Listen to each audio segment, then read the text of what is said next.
जी नाज़रीन, घोसपुर में आम खबर है जो गांव से शेयर कयूं पिया। घोसपुर में 1 साल अॻु घोसपुर पुलिस जे मुबैना जुड़तू मुक़ाबले में मारिजी वियल शेख बिरादरी जे 2 पोरतनि जे खून जो निबेरो अॼु शाम शिकारपुर में शेख बिरादरी जे अॻवान मक़बूल अहमद शेख जे सरपंच हेठि शेख हाउस में थी गुज़रियो।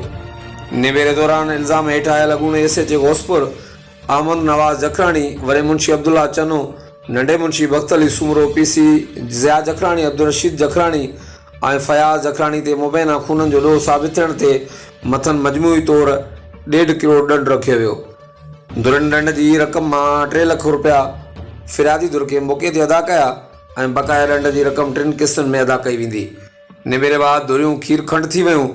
जुड़तू मुक़ाबले में मुलविस पुलिस एहलकारनि खे एसएसपी कश्मीर कंदा कोर्ट तरफ़ां लाड़काणो हाई कोर्ट जे ॾिनल हुकुम बाद खेनि 1 महीनो अॻु नौकरी तां मुअतल कयो वियो हो।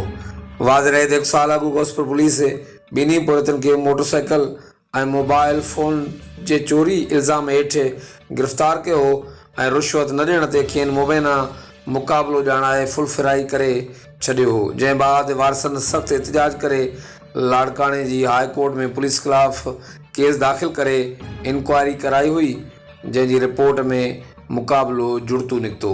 हर वक़्तु आगाह लाइ ॾिसंदा रहो JTN वेब न्यूज़ घोसपुर।